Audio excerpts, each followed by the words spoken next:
Hello and welcome to your GG replay for Wednesday, June 30th, 2021. GG Replay is a Monday, Wednesday, Friday podcast hosted by the Goodnight Groofs, a place for games and a place for goofs. The workshop and the mug and the title. We are always here Monday, Wednesday, Friday to break down the latest in gaming news.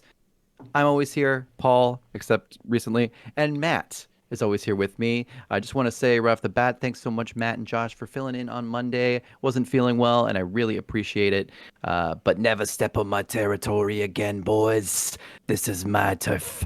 How are you doing today, Matt? How is everything? I'm good. That mug is looking nice. You Looking like like it? almost like a official merch. It's not, but it could It's looks like it not, could be. but I really wanted something to feel official. Yeah. I want a t-shirt. When do I get that? Yeah, I appreciate that. I did get a mug for you. Oh, So you will be getting that at some point whenever I drag myself to the post office. But little old me? pretty exciting. Yeah, I know it's not so A bad. And mug for little maybe old me? maybe mugs for the other people out there. Who knows? Maybe Oh. someone else is getting a mug. So maybe you should subscribe and you should follow us on every social media because maybe we'll give you a mug. And there's such a small percentage of you out there in the GG replay and the Goodnight Groofs fandom. You might just get one. Do we You have a might mug? just Do get we have a mug to give away? we don't. I mean, we could, but I We mean, can make it not. happen.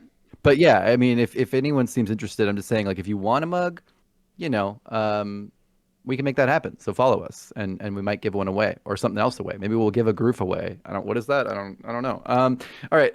No, but really, uh, if you do want a mug, we don't have them right now. But if we can that's a make them. future thing that you want to happen, Mhm. let us know. You currently 8 listeners out there. We Yeah, officially launch tomorrow, so it's we officially launch tomorrow. Things are gonna heat up in here, just like a hot mug of coffee. Starting with corrections from the previous show. I'd love to say that I'm perfect, but it wasn't me this time. Uh, it was Matt and Josh. You guys are perfect. Sorry, I'm laughing because I just kind of like gripped my breast. It moved. Um, yeah, thank you so much, Matt and Josh. You guys are amazing, perfect. You didn't say anything wrong or incriminating. We appreciate that about you. And if you, the viewer at home, come across any necessary corrections in today's episode, you hear us say something dumb or wrong, send them to ggreplayShow@gmail.com. Or if you're watching this on YouTube, feel free to go to the comments below so we can address them in the next episode. And if you're just listening to this on an audio podcast, feel free to also go to the YouTube video and just watch it again and like it and comment because we appreciate you, we love you, and we would really appreciate the love back you got to from you. feed the beast that is the algorithm. Feed the beast. So yeah, very important. If I were a beast, I know I would want those YouTube comments. The reviews are in, Matt. The reviews are in, or rather, the review. What is it? What do we have this week that we're talking about that got talked about by the world? Curved Space, an arcade-style twin-stick shooter. A 63 on OpenCritic, not great, gotta say. I saw a screenshot for this game. It looks so. I just finished playing Ratchet and Clank Rift Apart. Amazing, by the way. I'll talk about it on the podcast this week. Game Groofs, the podcast that is. Game Check it out. Grooves. Goodnightgroofs.com. Um, I saw a screenshot of this game, Curved Space. It looks like the mini game, like the glitch mini game in Ratchet and Clank, and I don't know if it plays similarly at all. Probably not because it's a twin The stick art shooter. style. I'll be honest, I'm not a fan of twin stick shooters. They're just not my thing. Yeah. Or these arcade style twin stick shooters, at least, just not my thing. I don't Yeah. know. I just can't really get into them. But 63 on OpenCritic, not great, especially when there are so many good games in that sort of genre that you can play. So kind of feel bad for the Here's fans the of thing, those. though. I say 63 on OpenCritic. 63 in a university classroom, you pass. You get a C, and C's get degrees. I say, they say out there. I don't know if I say that. And I think we should give Curved Space their accolades for not totally failing. Paul, this is the world of video game reviews. If you're under a 9, then you're a piece of shit. Yeah, that's true. If you're not a 10, if it doesn't make you feel like Batman, then you're basically a garbage game and you should go back to the drawing board. It makes you feel like curved It just space. makes you feel like you are in curved space. Speaking of games that really did make you feel like you were somewhere, we're feeding the beast. We're feeding the beast that is PlayStation Studios, because Sony has eaten Housemarque and they have joined the PlayStation Studios family. I think a lot of us saw this maybe coming as we see the corporate conglomerates getting bigger, Microsoft and Sony racing to acquire more studios. And with the success of Returnal on the PS5, I think this was kind of writing on the wall. Matt, do you want to give us a little bit of a rundown on Housemarque and why this is an important acquisition? So this is an interesting one. I would say that this is not very surprising that this was going to happen. But yeah, Housemarque, they're the oldest Finnish game developer. They were founded They're done. They're finished. from Finland, you silly Ah, goose. yes. They were founded in 1995 after a merger between Bloodhouse and Terramark. But yeah, they're probably now best known for Returnal, just because that's sort of become the household game name for them. Their PS5 exclusive that came out earlier this year, obviously. For But the they few also, households that could get themselves a PS5. yes, exactly. But they did. They also developed some more niche games that people did really like: Matterfall, Nex Machina, Resogun. Primarily, as of late, primarily a Sony, PlayStation based developer. But they hadn't. It's not like their whole history isn't PlayStation, but Right. lately they have been. So not super super surprising. But in an interview with Famitsu, we did learn that Housemarque is going to be expanding under Sony. They're still going to be focusing on their tight arcade-like gameplay that they're known for, but they do want to head deeper into the AAA space after Returnal. Returnal was really like their Makes first sense. AAA feeling game, and yeah, I mean they have Sony money I think if behind you them now. knock it out of the park like that and make this such a almost like a console seller, because there really aren't a lot of PS5 exclusives yet. And I think there were a lot of people who really wanted to play Returnal. I mean, just keep following that arrow. Well, what's really interesting about Housemarque is for the last few generations, they've sort of been known as being there for launch for the PlayStation consoles. Hmm. And so Returnal is just sort of that next version of that. It's so different from their past games that were so Yeah. traditional arcadey. But yeah, I mean, I haven't played Returnal. I don't know if it's really up my alley. Um, You're not much of like a roguelike kind of not player, right? much, not much really. I if it's on PS Plus, it's someday I'll give Yeah. it a shot. But Yeah. yeah, so I mean, but that's not all. There was more that came out of this. This is not yet official, but it also appears as though Bluepoint Games is going to be joining PlayStation Studios. All right. This is This according was to a like a leaked. kind of like a accidental tweet, right? That this Yeah, kind of put out. yeah. Yeah. This was a tweet put out from PlayStation Japan that they probably just posted too early. I think Yeah. maybe some wires got crossed. They were supposed to post the Housemarque thing. They accidentally posted the Bluepoint Games, but Bluepoint, for those who are unaware, they're best known for the remasters and remakes, notably Demon Souls on PS5 recently. That was the launch PS5 title. Yeah. Shadow of the Colossus in 2018 and Uncharted, the Nathan Drake collection. Those are sort of probably the biggest things that they're known for. But So a big remaster mill, really. Yeah. yeah, and they like it. I saw Yeah. some discussion about maybe this acquisition will allow them to go back to making their own games, but from what we understand, like Bluepoint likes doing these remasters and remakes. So I think we like getting them too. I mean, as long as they're I mean, they make really high quality, good remasters. So I think that's worth it. I think to a lot of people. yeah, totally, and a lot of people believe that Metal Gear Solid is the next one coming. So we'll have to see. Very or exciting. Metal Gear Solid or original Metal Gear. I wasn't quite sure I what never the know the difference in the names and how that actually works. well, I wasn't So quite sure what people were referencing. I think Metal Gear Solid would have made more sense. So I think it's that. nice. Anyway, Um, that's the deal. Housemarque joining PlayStation, not totally a surprise. It makes a lot of sense. Um, but yeah, they're part of the family yeah, now. they're joining. Speaking of things that are not totally surprise, Elder Scrolls 6 is not even close. In an interview with The Telegraph, Todd Howard said that Elder Scrolls 6, Todd Howard, the head of Bethesda Studio, or Todd the the God. head, yeah, not the Todd the God, not the cat. Josh on Goodnight Groofs, his cat is also named Todd Howard after Todd the God. Uh, shout out to Todd Howard the cat. Todd Howard said that the Elder Scrolls 6 is still in the design phase. They're basically checking the tech of Creation Engine 2 through Starfield development and kind of trying to figure out what is really possible and how far they can really go with the Elder Scrolls 6. I mean, let's be honest. This is no surprise to I think almost anyone. I mean, it's disappointing, sure. Do we want to be surprised by him saying, "Hey, we're actually further along"? Sure. But I mean, I think it's not a surprise to find out that we're still at least maybe 4 years or something out from an Elder Scrolls game, at least.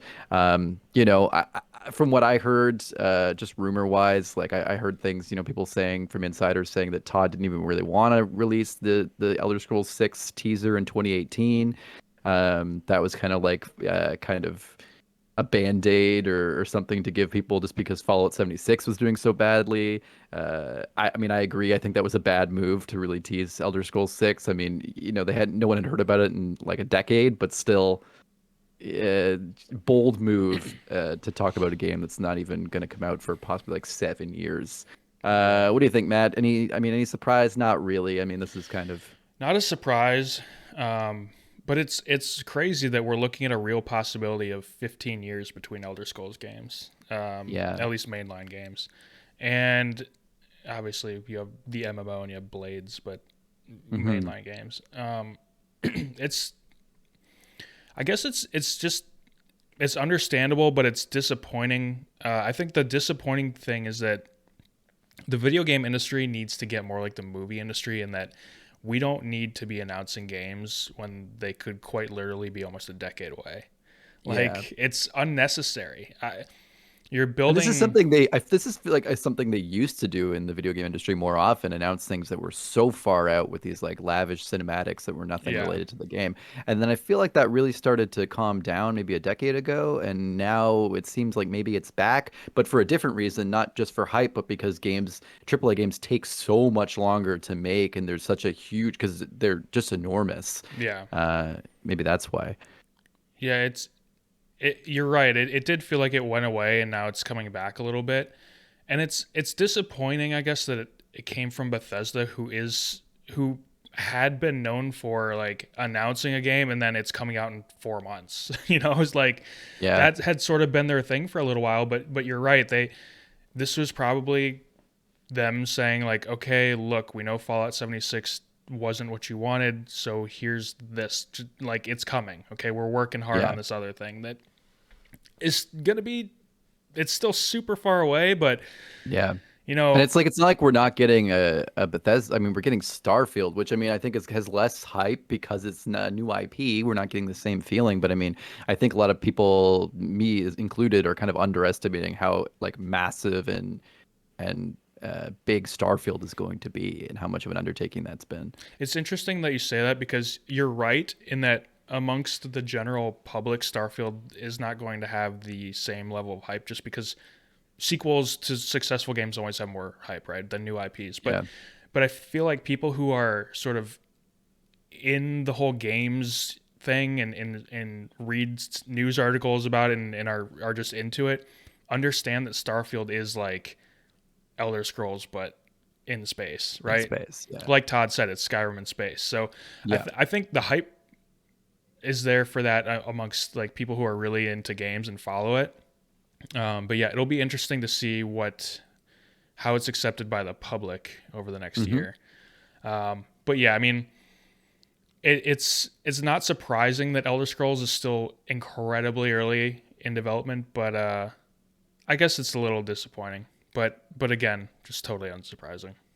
Yeah, I think it's just one of those things, it's not 100% this because if I saw someone post like the years, how many years it took between different mainline Bethesda titles over like the last 25 years or whatever. And we're really not too far off the course if you count like Fallout 76 as a mainline title, which I think Bethesda intends to, even though it was really made from like leftover assets. Um, that being said, yeah, I mean, we're not too far off on that, but it's fair to also say maybe that the games as a service kind of thing is coming on this. The idea of remastering games and being able to keep releasing them for years to come. I mean, Skyrim has been able to be re-released a million times. I mean, you look at like GTA 5 is like the highest selling media property of like all time. And Yeah. it's like how far between GTA 3 and 4 and 5 was each one. Versus how long it's been since we've gotten any new GTA since 5 came out. So, I mean, we're seeing a change in the industry too. Games have just become so much more profitable, and they're developing them around profitability now. And we Right. see Bethesda doing that too with Fallout 76 and Elder Scrolls Online and things like that. I, Yeah. I So saw an article from GameSpot yesterday yeah, about it was like don't expect GTA 6 until at least 2026. yeah. I don't doubt it. Why Which not? I yeah. barely expect it ever, honestly. Like I think they won't. I just don't think they'd even bother until they like GTA 5 fully run like stops making money. Yeah, I mean, you can look at it similar to Blizzard with World of Warcraft. Like Yeah. World of Warcraft still makes them money. They have no interest in making a replacement type of No. game for WoW because Nope. it's still kicking. So why Yeah. would Rockstar even bother making a replacement for GTA 5? Yeah. Especially when it's got stylized graphics, everything else. I mean, that's what the story's about. But yeah, might maybe just keep adding stuff on, barely add stuff on, give people more shark cards, and out we go. Yeah. Speaking of games, kind of taking an interesting games as a service, maybe becoming more about profitability story. Remedy, who published and developed Control, has entered a co-publishing and development deal with. Oh, sorry, no, that's incorrect. They developed it, but they didn't publish it. Yes, sorry. Has entered a co-publishing and development deal with 505 Games to create both a sequel to Control, which, awesome, as well as a multiplayer-focused spin-off game, which is a codenamed Condor, and is rumored to be a four-player co-op akin to Left 4 Dead, which to me, I hate to say, but I just feel like money grab immediately comes into my brain when I hear that. They're like, "Hey, this gameplay is cool. How can we make the most money out of it?" What do you think, Matt? Did you play Control? I played Control probably 2/3 of the way through, and then at some point I was just like, this game has gotten really repetitive. The story is intriguing, but I wouldn't say it was good. Um, it was it was this game that was like so close for me to being good, but there was Hmm. just something missing. Like I said, really repetitive, not a lot of enemy variety. It seemed like also the game was weirdly hard at times. Yeah. There were no difficulty settings. I don't think so. It was just one difficulty setting, and Bad for like, people like you and me who play on casual. and sometimes it would. Hey, I have been playing on normal over the last year. All right, so, Hey, congratulations. but yeah, this is a game that got some weird difficulty spikes at times, and just after a while, it was just not fun anymore because you were doing the same thing. And like I said, the story was intriguing, like the premise, but there wasn't. It was convoluted, and there wasn't a lot there. I feel like I don't know. It was Yeah. weird. The game was close. I'm not surprised it's getting a sequel. It came out in 2019 when that was a pretty weak year for games, and so Control was Hmm. considered one of the better games in the year. So it probably did pretty well. So I'm not surprised it's getting a sequel. What I am surprised is this multiplayer spinoff. Like, who is Yeah. asking for this? Who Right. who really enjoyed Control and is also a big time multiplayer co-op. Like the And people loves who the universe that much of Control that they just want more genres of game in that universe. And the first genre yeah, they would want is like a multiplayer co-op game. this seems like it's a game that's just dead on arrival. Like the people who liked Control were the kind of people who are like, we need more single player story games. Yes, Not people who are exactly. like, we need more multiplayer games. Like, it's just Yeah. really, it's a weird Again, it just mix. feels like making games because of profitability and being like, oh, people liked this IP. Well, let's milk this IP into something that will make more money with cosmetics or with, whatever else. And I feel like a multiplayer co-op has that opportunity, especially in 2021. It just feels so far out of Remedy's wheelhouse. Like Yeah. they're people who tell stories like Alan Yeah. Wake, Quantum Break, Quantum Break. Yeah. Control. Like this isn't the kind of game that they make. Yeah. So I don't know. Obviously, we've seen companies be able to shift and make different games before, and Remedy is a good developer. I think that they can do it, but like I don't know why they want to do it Yeah. unless it's really like you said, like just a money thing. It could, or maybe 505 Maybe I'm was just like, feeling maybe I'm just feeling a little grumpy today. It may not be a money thing. Maybe it's for some kind of benefit, but yeah, it just feels funny to me.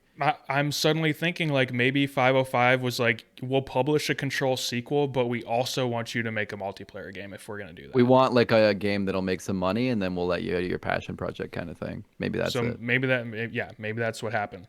Yeah. I don't have a whole lot more to say about this because No. I didn't love Control. I know a lot of people really did, and so I'm happy that they're getting a sequel. I don't think that those same people really care about the multiplayer game. Yeah, totally fair. Speaking of people who love a good single player game, Ghost of Tsushima.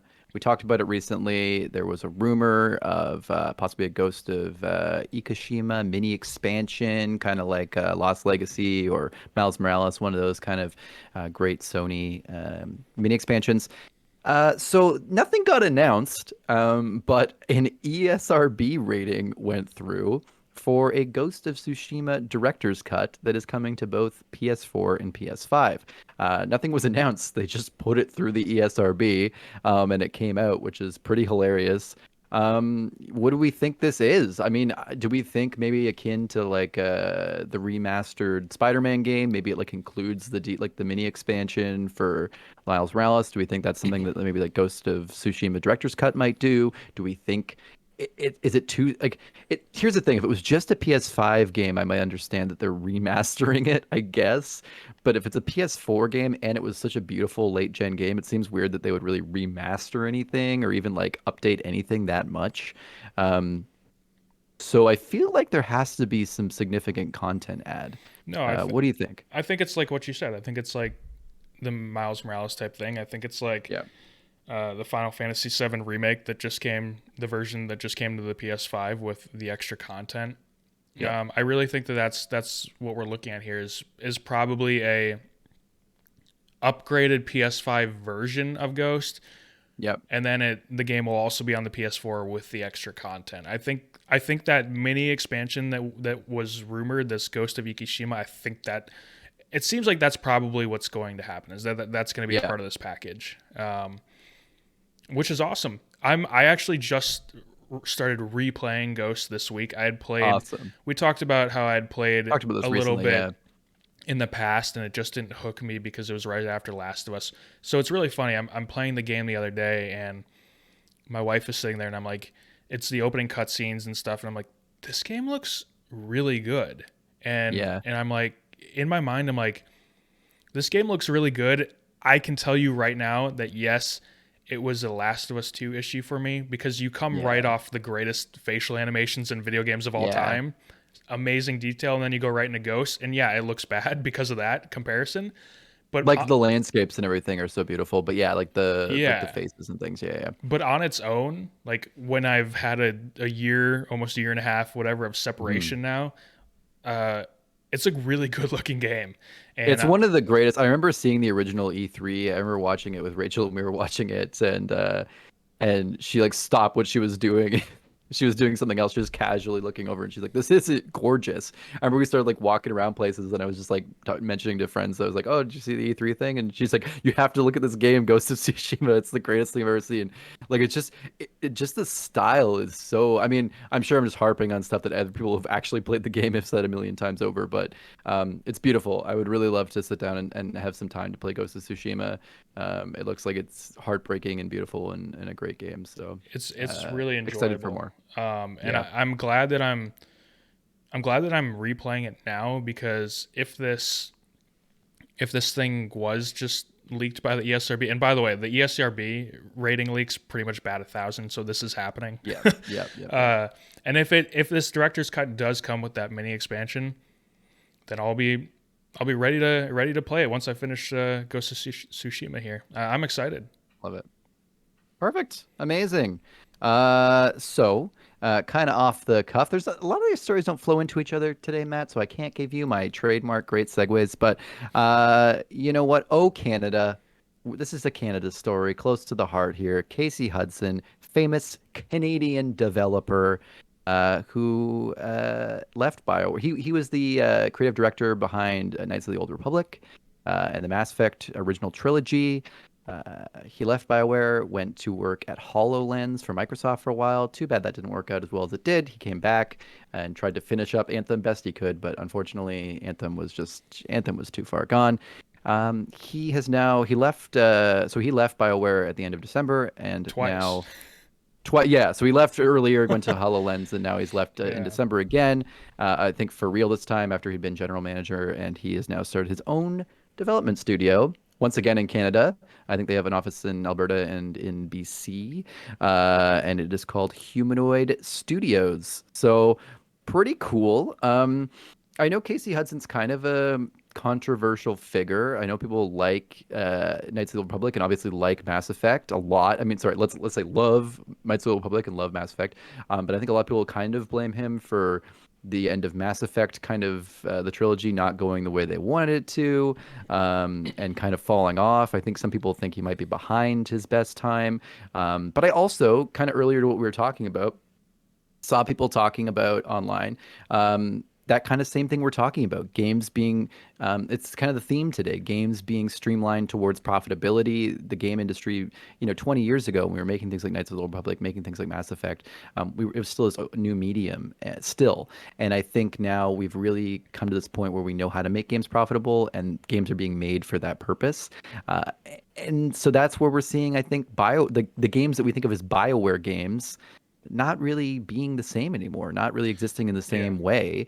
Is this the chance for Casey Hudson to maybe make a true BioWare game again? What do we think, Matt? What do we think of this news? You know me. You know that I'm not the biggest fan of BioWare games, but I do Yep, think that this is the way that you're going to get a new BioWare game. Like I think so too. BioWare as it exists now is not the same BioWare. No, It's totally different. it's not your father's BioWare. No, it's I got. I mean, EA right there. That'll take that out for you. I think Casey Hudson, like, this is a way for him to go and create those old BioWare-esque games. Humanoid Yeah, Studios is a terrible name, I but like it. You don't like yeah, Humanoid I Studios? I think think it's it's kind of fun. silly. It does kind of make me think of like Destroy All Humans or something. But I do kind of like it because it harkens back to me to like older game, like sillier kind of sounding game studios. But I'm a huge fan of these big wigs from these companies leaving and starting their own thing. You have Casey Hudson doing this. You have Ken Look at Levine doing Ghost Story Activision games. Blizzard, right? You have Oh, Morheim doing Dreamhaven, right? So, like, and there's a ton of people from Activision Blizzard. There's like a bunch of different studios too, right? People have left tons. for. Frost Giant Yeah, Games. I mean, yeah, there's so many. ton. Yeah, ton. I'm a huge fan of these people who created good things at these companies that have turned to more, um, Corporate conglomerates yeah, for who for are profit. off doing their own thing now. Like, that's Yeah, exciting, and we haven't, like, I feel like we haven't really seen the products of those yet, but they're coming. Like, Ken yeah, Levine's been working on a game with Ghost Story Games for since 2016 maybe, and we don't even know what the game is yet. Like, that yeah. that announcement has to be coming soon, I would think. um Rob Pardo, what Bonfire Studios. Mm-hmm. They've been Yep. working forever. Something's coming at some point, right? What's So that? We got stuff like we talked about. It's on our blog actually. We talked about it. Like Palia, oh yeah, which yeah, was kind yeah, of like an indie studio thing. Was that Singularity 6? yeah, yeah, Which yeah. was again a lot of people who worked on like Fortnite and World of Warcraft and a bunch of other stuff who were like, hey, let's go make our own thing that's like more fun. And these things are hit and miss. Like sometimes Yeah. these don't always work out. You saw going back to the MMO example, like there's been a ton of people who left games like WoW who went off started their own MMOs and they just MMOs didn't are didn't do tough. well, and that's You true. need so That's much true. money. You need so much money. But in this case, like this is exciting because you have these people who really have been successful and Casey Hudson, came in, did Anthem, and maybe it was just an issue with I, BioWare wanting to do like I read something again that. too. He came in kind of at the end of Anthem, so So I he mean was it's there to hard to fix say. it, like to try to Yeah, he do was Anthem there to next. turn it around apparently. So I mean, it's hard to say at what point he came in. I didn't do like the deepest research on it, but it sounds like he kind of came in to finish Anthem. So I mean, there's only Okay. so much you can maybe do at a certain point, or maybe it was fine and he ruined it. Hard to tell. Hard to tell. I doubt it. I doubt it. I think it was EA probably making it all about profit that probably ruined it, but hard to say. Yeah, I mean, so whatever the case may be, I do think that like Casey Hudson is still the guy that came up with Mass Effect. So like Yeah, there's and something there. KOTOR. And KOTOR, right? So there's something there, and I'm excited. I'm just excited for all these smaller studios. I just want to see some of these products actually come out. I know. I'm waiting, I'm waiting with bated breath. I think, there's going to be investment. We're hearing, I feel like there's just been this explosion of smaller studios over the last year or two. And this exit, this kind of, it's almost like mass exodus of the old guard from these large gaming studios, like you were saying. And I'm just ready. Well, Let's start seeing some releases. game development is so much easier now. Like Yeah, it's not to diminish from anyone, but yeah, it but is. I mean like anyone can learn and anyone can do it. Yep. It's more like to make a AAA project, it's more expensive than ever. You need a Yeah. bigger team than you ever needed before. It's that sort of level of stuff is probably more difficult than it's ever been technology wise, but just like getting something going is easier than it's ever been. The So tools and everything else and the talent out there to make like a double A game or something like that. Something like the Outer Worlds or something that maybe isn't like going to become the next, mass seller. But I mean, and again, like people don't need games to necessarily be real life anymore. I feel like some styles were like holdover styles and people are okay with that stuff. If Casey Hudson makes another like KOTOR style or Mass Effect 1 style game where like it's not got like the kind of movement and a play style of like a newer game, but it stays true to the RPG roots. People will buy that. They don't need it to be a AAA game necessarily to buy something that has the story and the RPG aspects that they love. So right, and you have things like Game Pass and Steam, which like there are yeah, places you don't have to be full through a indie. huge publisher. You Yeah. don't have to be full indie or full AAA anymore. Like there is Yeah. middle ground. There's places So and ways to make deals to kind of get included so you don't have to sell, a million copies or go bankrupt. So, I mean, far be it from us to know exactly how the market works and how to sell your game, but I mean, there are definitely a lot more options than there ever were. So tons it's of really exciting. avenues. Yeah, it's really really awesome. I mean, So games are being made through Kickstarter now, yeah, absolutely, or not made through Kickstarter. or Money's not being made. stolen through Kickstarter. It But depends on yeah, how you. that too. But yeah, it's really exciting. Also, I noticed that they're hiring. So if anyone wants a game, there's a lot of creative positions, a senior creative director, stuff like that. There's a lot of really interesting things. So they're hiring over at Humanoid Studios. So if anyone wants to, any Canadians especially want to go work at Humanoid Studios, go check it out. If I had any skills at all, I would be applying right now. Do you need a junior creative director who just like thinks games are cool?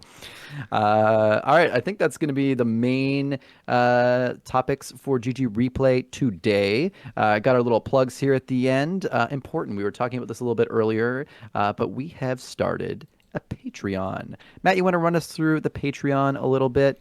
Yeah, so the Patreon officially launched yesterday, and our official launch of Goodnight Groofs is tomorrow. So you'll see more of it tomorrow. But if you enjoy the GG Replay and the other content on goodnightgroofs.com, like the Game Groofs podcast or the blog, and you're feeling super, super generous, take a look at the Patreon.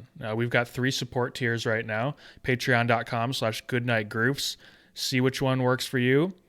It's awesome. Any support would be great. They started $1, Starts at $1. and we'll even give you a little something for that. And we love you. You give us $1, and we promise we will give you the world. Any support is greatly appreciated. Yep. Even if you're just watching this and you don't want to support us on Patreon, or you can't right now, totally fine. The views are great.